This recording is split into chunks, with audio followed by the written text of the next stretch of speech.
સતગુરુ મહારાજ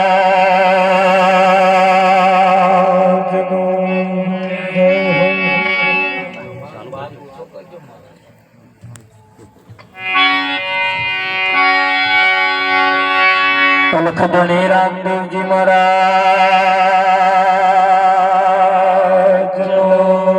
જય હો। ક્ષત્રિય વીર ગાંધીજી મહારાજ રાતુ શ્રી વકીલ રામ મહારાજ જય હો। બળિયા દેવ મહારાજ જય હો।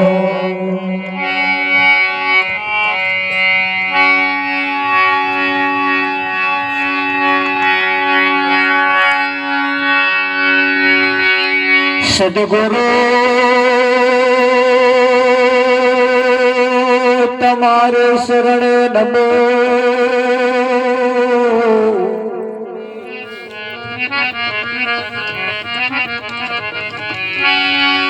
અને માગું પ્રેમ પ્રસાદ।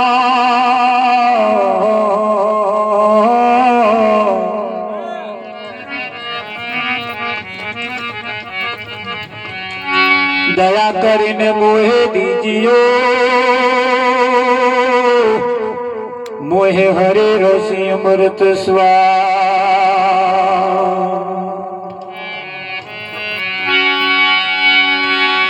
એક ઘડી આધી ઘડી આધી મેં પુનિયા।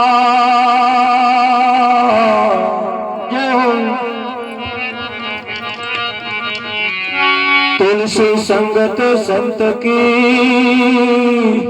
कटे कोटि अपराध।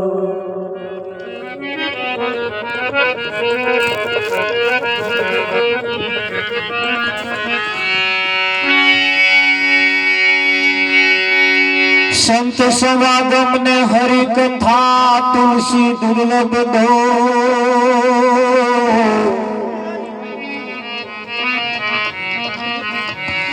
सतदारा और लक्ष्मी वो तो घरों घर भी हो। सतगुरु महाराज जय हो।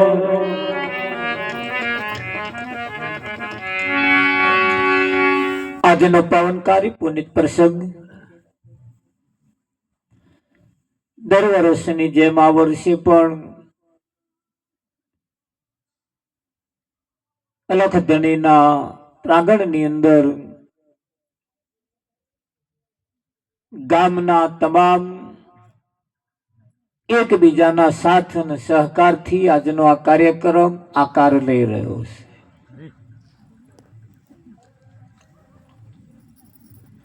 દર વર્ષે આવા કાર્યક્રમ રાખવામાં આવે છે। ગઈ વખત તો બે હતા, આ વખત તો ત્રીજો આપણે કર્યો વેરાઈ માતા નહીં। એના ઉપરથી નક્કી થયું કે ભાઈ ગામમાં થોડો ભજનનો વિકાસ થયો ખરો। એક ફર્યું વધ્યું આપણે।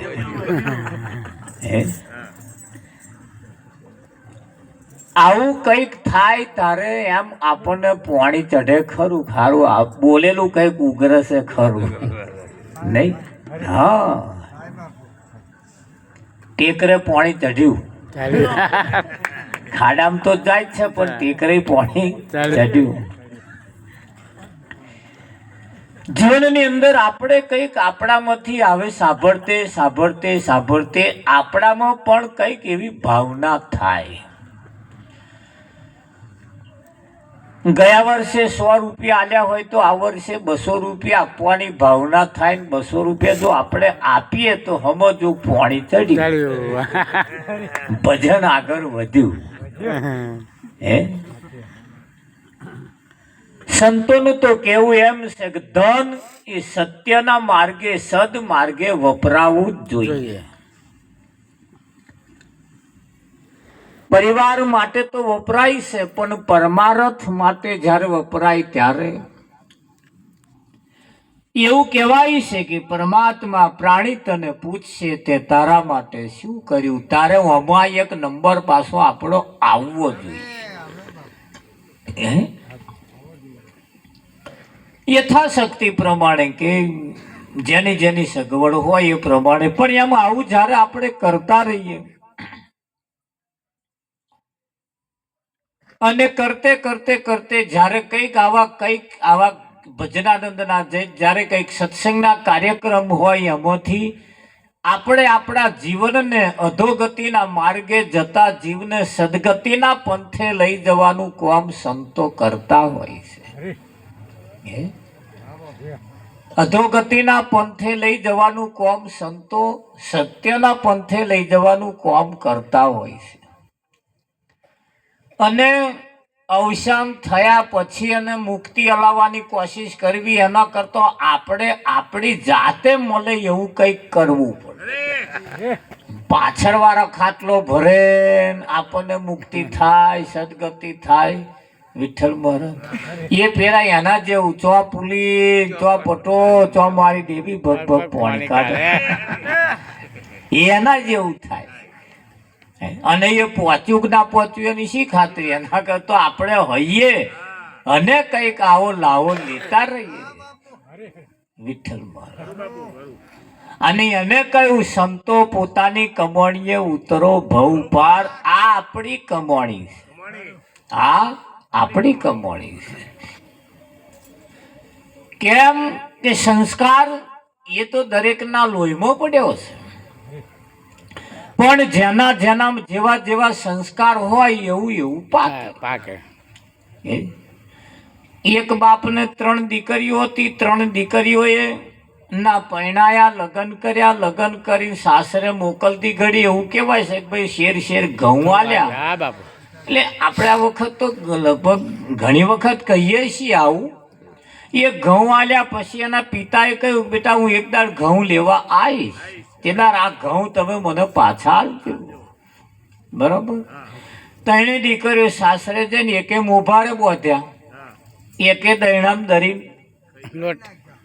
રોટલાથી બી ખાતા, અને એકે એના ઘરવાળાને સસરાને કહ્યું કે ભાઈ મને એકાદ ચાહ ઘઉં વાવવા આલો. એના પિતાએ આલેલા ઘઉં એક ચાહ વાવી દીધા. એ ચાહના જે ઘઉં વાગ્યા જે પાક્યા એ પાછા બીજા વર્ષે પાછા બધાય બીજા ચારા મોરી દીધા. એટલે કદાચ એ તો વીઘું 2 વીઘો જેવા ઓર્યા હોય. પાછા જે પાક્યા એ બધાય પાછા હે તે ગીરો રાખીને, દોણે રાખીને, ભાગે રાખીને પાછા એ તો 10-12 વીઘો ઘઉં કર્યા. એવું કરતે કરતે 10 વર્ષનો વણો વીતી ગયો. અને એના પિતાને એકદાર ઈચ્છા થઈ કે લાય પેલા ઘઉં લઈ આવું દીકરીઓને તઈ. એટલે દીકરીઓને તો ઘઉં લેવા માટે ગયા. એટલે પહેલી દીકરીને તો ગયા કે બેટા પેલા ઘઉં મેં આલ્યા હતા એ લાય. કે પિતાજી એ તો મારે કે હંગરવાનું કશું હતું નહીં, ભરી રાખવા. એના કરતા કે મેં દરાઈ નાખ્યા, પણ એ ઘઉં તમને પાડોશીને તો અહીં લાવી આવ્યો. એટલે એને પિતાએ કહ્યું બેટા પાડોશીને તો અહીં ના લાવીશ, આપણે એ જોઈએ એવું નથી, પણ કે આ તો મારે એમ કે જોવું હતું કે મેં ઘઉં આલ્યા એ ત્યાં શું કર્યા. એમ કે પિતાજી મેં તો દૈણામ દઈ રોટલાથી બી ખાતા તે દાર, પણ તમારે જોઈતા હજુ લાવી આવ્યો કે ના બેટા નહીં જોઈતા. આ એક પહેલી દીકરીનો પ્રશ્ન. બીજાને તો ગયા બેટા પેલા ઘઉં તમે આલ્યા હતા એ તો મારી જ બોતે હું પાડે એ આલ્યા તાને પિતાજી હે જ છે, ઉતાર્યા જ લે હું કોકની તો ઉતારીને તો મેં નરે લોટ થઈ ગયેલો, મેં નરે ભોટંગડો પડેલો એ પિતાજીએ જોયું એટલે દચકડી બોલાડી કે બેટા મેં તને સંસ્કાર હારા આલ્યા છે. મેં તને જે આલ્યું છે એ કરિયાવરમાં આલ્યું તું ખરું, પણ એ હશે ત્યાં જે ઉપયોગ કર્યો હોય એ. ત્રીજી દીકરીને ત્યાં ગયા એને વાત કરી કે બેટા પેલા ઘઉં લેવા હું આવ્યો છું. કે આવો પિતાજી લઈ જાઓ. શું લાયા સાથે? કે બેટા ઠેલી લાવ્યો હું. કે ઠેલી નહીં મરે, ઠેલી નહીં મરે. પણ કે મેં તો બેટા ઠેલી મરે એટલા જ આલ્યા હતા, પણ કે વાત તમારી એ ઠેલી મરે એટલા જ છે, પણ આ ઠેલી નહીં મરે એ જ ઘઉં છે. તારે કે તમારા ગામમાં જેટલો ટ્રેક્ટર હોય બધાય ટ્રેક્ટર બોલાવો. એટલો બધો શું કરો કે એ જ ઘઉં છે, એ આ થેલીમાં રહેવા હવે નહીં કે. તારે એને જોયું તો એને શટર ખોલીને ઊંચું કર્યું, મોટું ગોડાઉન ભરેલા ઘઉં હતા, મોટા ગોડાઉન ભરેલા ઘઉં હતા. જો ઘઉં આલવા એટલે સંસ્કાર આપવા, ઘઉં મતલબ સંસ્કાર આપવા. આ તો ઘઉંનું એક ખાલી પ્રમાણ મૂક્યું, બાકી આપ્યા હતા તો સંસ્કાર. એ સંસ્કાર એ દીકરીએ કેવા વાપર્યા, મુભારે બોધ્યા એને કેવા વાપર્યા, અને દૈણામ દરી નાખ્યા એને કેવા વાપર્યા, એ એના ઉપરથી આપણે શીખવા જેવું ખરું કે આપણને પિતામાં વારસાગતમાં પેઢીઓમાં સંસ્કાર મળ્યા છે ને, એ સંસ્કાર આપણે શેમાં વાપરીએ છીએ, અહીં જે વાપરે એના ઉપરથી ખબર પડે. સંસ્કાર તો કોઈને કે વધારે ઓછી આલ્યા છે એવું થોડું છે. અમે અહીંયા આગળ કઈ વચ્ચે વાળાને કહીએ છીએ, પાહે વાળાને નહીં કહેતા એવું થોડું છે. કને વાળાને કહીએ છીએ, છેટા વાળાને નહીં કહેતા એવું થોડું છે. બધાને હરખું જ કહીએ છીએ. પણ એ તો અહીંયા આગળ ભજન ચાલુ થાય તારું કોઈક પહેલે શરૂઆતનું જ કોઈક કશું લઈ લે, બીજું બધું ના હું આપણે આખી રાત બે હતો. અને ઘણા ખરા શરૂઆતના છેલ્લે પૂછટિયાનું લે ભગત પેલ થાર હારો બોલ્યા હતા એટલે કોણ કઈ કેવું પકડે એનું. આ રેડીમેડ દુકાન છે, હા રેડીમેડ દુકાન છે. અને રેડીમેડમાં તો તમારે બધા બતાવે પણ તમને આવી રહે એ તમારે લેવાનું, અમે આલ્યા એ નહીં લઈ લેવાનું. શું કેવું તમે? અમે આલ્યા અહીં વાળા તમને આલે એ નહીં લઈ લેવાનું. તમારે કયું લેવાનું? તમને જે આવી રહેતું હોય એ. અને અમે જે આલીએ લઈને જાવ ઘેર જઈને આવી રહે પછી ત્રીજો એવો જ ગાલી રાખવાનું. એને કરતા રેડીમેડ છે. તમને જે આવી રહેતું હોય તમે લઈ લો તો દરરોજ વપરાતું, દરરોજ વપરાતું. કાટ ના ખાય, ના આવી રહી એ લઈને જઈએ પછી કાટ જ ખાય. હે વિઠ્ઠલ. એટલે સંસ્કાર એ સંતોએ આપણને સંસ્કાર આપ્યા અને એ સંસ્કાર આપણે કેવી રીતે વાપરીએ છીએ એના ઉપરથી તમારી કિંમત થાય, એમાંથી તમારી કિંમત થાય. એમ દર વર્ષે આપણે આવા કાર્યક્રમ રાખીએ છીએ. મહાત્માઓ સંસ્કારની વાત કરે, વિવેકની વાત કરે, રહેણીકેણીની વાત કરે, બધી રીતની વાત કરે. હવે એ જે ઘરેણું અહીંથી જે ઘરેણું આપવામાં આવે છે, રહેણું કેણીનું ઘરેણું અહીંથી જે મહાત્માઓ તમને આપે છે, એ તમે કઈ પહેરો છો એના ઉપર ખાસ આધાર રાખે. એ કલ્લો પહેરવાનો બેનો માટે પગમાં હોય કે અહીં ના હોય ને, અહીં હોય તો અહીં પહેરીને ફરે પછી એમ શું કેવું. એટલે ખબર પડી ભાઈ અમને પહેરતો આવડતું નહીં. આ પાછા શણગારી એવા છે તમે જો પહેરો તો શોભે એવા છે વિઠ્ઠલમાં. પણ પગનું ઘરેણું પગમાં શોભે, હાથનું ઘરેણું હાથમાં શોભે, કોનનું ઘરેણું કોને શોભે, નાકનું ઘરેણું નાકમાં શોભે, મોઢાનું ઘરેણું મોઢા. આ બધા ઘરેણો છે. તો પેલા ઘરેણો જે છે સોના ચાંદીનો હોય અને અહીં જે ઘરેણો છે શબ્દનો છે. શેનો છે? શબ્દનો છે. કોઈ ઘરેણું કોઈ શબ્દ કોનનો હોય, કોઈ નાકનો હોય, કોઈ હાથનો હોય, કોઈ પગનો હોય, કોઈ કોનનો હોય, કોઈ નાકનો હોય, કોઈ મોઢાનો હોય, કોઈ આંખનો.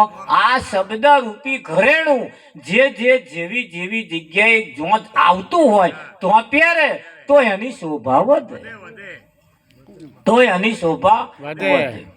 સારું, રાત દાડો સત્સંગમાં જઈએ, દર વર્ષે આવા કાર્યક્રમ રાખીએ, છતાં જોવાની નજર જો ના બદલાય તો પછી આ કરેલું વ્યર્થ જાય.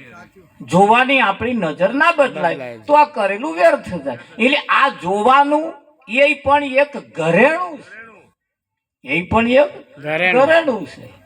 કેવું સૂંઘવું એ પણ એક ઘરેણું છે. કેવું સાંભળવું, આ કોનનો ઘરેણો તો પેલો છે. એ આ કોને પહેરવાનો દાગીનાથી શરીર સારું દેખાય, શરીર સારું પણ તમે હારા ના દેખાવ. તમે હારા ક્યારે દેખાવ કે હારું હોંભરો તો, સારું બોલો તો. હા, આટલા લોબો હેરિંગો પહેરી ફરે પણ હારું હોંભરતો ના હોય તો પછી એ હેરિંગો શું કરવાનું? પેલો દાગીનો આટલો મોટો હોય પણ પેલું હોંભરવા જેવું નહીં હોંભરતા શું કરવાનું? એનો કોઈ અર્થ કરો? એટલે સાંભળવું એ પણ એક ઘરેણું છે, જોવું એ પણ એક ઘરેણું છે. તો જોવા જેવું જોવું, ના જોવા જેવું ના જોવું, આ પણ એક ઘરેણું છે. ઘણી વખત ન જોવા જેવું જોવું પડતું હોય છે વિઠ્ઠલમાં, પણ એ જોઈને પાછું એને પડી મેળવાનું, એને લઈને ઘેર નહીં આવવાનું. હે, ગુરુએ બે શિષ્ય હતા, બે શિષ્યને બોલાયા, કયા ઓલ્યા તારો જાવ જંગલમાં લાકડો લઈ આવો. તે લાકડો લેવા મોકલ્યા અને બોધ આલે તો એમને કે ભાઈ જો જંગલમાં જાવ છો હરો ફરો બધે, પણ ધ્યાન રાખજો કોઈ સ્ત્રીને હાથ લગાડવાનું નહીં. હા, બધે ફરો જાવ જંગલમાં, પણ સ્ત્રીને હાથ નહીં લગાડવાનો. કે કશું હતું ને, આ તો ગયા જંગલમાં લાકડો કાપવા અને વરસાદ એટલો બધો પડ્યો, પૂર આવ્યું. તે નદીમાં પૂર આવ્યું તો ને આગળ આવા લાકડો કાપે, દેખ શ્રી તણાતી આવે અને બૂમો પાડે, બચાવો બચાવો બચાવો બૂમો પાડે. એટલે બે જણા અહીંયા ડૂબી લે, એટલે આ ભાઈ તરતી આવે ડૂબી જશે. હો કે બચાવવા પડે. પેલો કે જો ના હો, ગુરુએ ના કહ્યું કે આ શ્રીના હાથ નહીં અડાડવાની. બોલો, હા, પેલો બચાવો બચાવો બૂમો પાડે. એક જણો તો પડ્યો જ તે સીધી બચારી જારી લાઈન કિનારે કાઢી, પાણી એટલું બધું પી ગયેલો તે એના પેટમાં દબાઈ એટલું બધું પાણી કાઢ્યું. પેલો ડચકડીઓ બોલાડે, હા, નાઠો જ તે સીધો ગુરુ જઈને કહે કે બાપુ પેલે ભૂલ કરી, કે તમારા મંત્રનો અવરો ઉપયોગ કર્યો, કે તમારી પ્રતિજ્ઞાનો દુરુપયોગ કર્યો, કે તમારું સહેજે એને ના રાખ્યું. કે શું થયું? બોલો કે બાપુ તમે શ્રીને હાથ નહીં લગાડવાનું એવું ના નહીં કહ્યું? કે મને તો જો ટહેલાયો કે છે અને લાઈન છાતી ઉપર દબાઈને પાણી કાઢ્યું કે છે. બોલો બાપુ કે છે આવું કામ કર્યું એને? પેલો રહ્યો હા પડે. બાપુએ તો આટલી દંડી લઈને પેલા કે કેમ હાથ અડાડ્યો? લે આ કેસે વાત સાચી છે? તા કે ઓ બાપુ સાચી છે. કેમ હાથ લગાડ્યો? કે બાપુ ભૂલ થઈ ગઈ, કે માફ કરજો, કે ભૂલ થઈ ગઈ. સાલા મારે આજ્ઞાનું પાલન નહીં કરતા હતા. સારું કે એ તે શ્રીને ઝાલ લાવ્યો તો મહીથી તાણી બહાર કાઢી. એ શ્રી કઈ ગઈ? એ પેલો જે બહાર, એ તો બાપુ કે કિનારે છોડી દીધી. કે એ પેલા જોડે વાળાને 2 થપ્પડ મારી. એને તો બહાર કાઢીને કિનારે લાઈન છોડી દીધી. તું અહીં શું કરવા લાયો? ધાર પેલા ગેડ પડી મારી હારી, હું ગોથું ખાઈ. એટલે સમય અને સંજોગો પ્રમાણે તમારી બુદ્ધિમાં બેહે એવું કામ તમારે કરવું પડે. ભાઈ નહીં અડાડવાનો હાથ એટલે વાત સાચી છે, પણ આવી રીતે કંઈક પરિસ્થિતિ બગડતી હોય, કંઈક તમારા સિવાય બીજો કોઈ રસ્તો ના હોય તો તમારે પડતું મૂકવું પડતું હોય વિઠ્ઠલમાં. હે કે ના મૂકવું? આ એનો વિવેક કહેવાય. વિવેક કહેવાય કે હાથનું ઘરેણું હાથે જ પહેર્યું, કોનનું ઘરેણું કોને જ પહેર્યું. વિઠ્ઠલ મહારાજ, આ ઘરેણું કહેવાય. એમ જીવનની અંદર મહાનપુરુષોએ આપણને બધા બોધ આપ્યા છે, અને બોધ તમે કઈ જગ્યાએ વાપરો છો એની એ બાજી તમારા હાથમાં. અને અહીં કોઈ તમને કશું કહેવાના નહીં, જેવું વાપરશો એવું. પણ કિંમત તમારી ત્યારે જ થશે જે જગ્યાએ વાપરવા જેવું છે જગ્યાએ વાપરો, જે જગ્યાએ જોવા જેવું, જે બોલવા જેવું, સાંભળવા જેવું એ બોલશો તો તમારી કિંમત થશે. નહીતર તો માણસ કેમ જેને બધા કઈ માણસ છે એવું થોડું છે. નહીં કહેતા કે એ માણસ ખરા, પણ માણસની વયણીમાં નહીં. વયણી બોલે ને તો નહીં રહેતા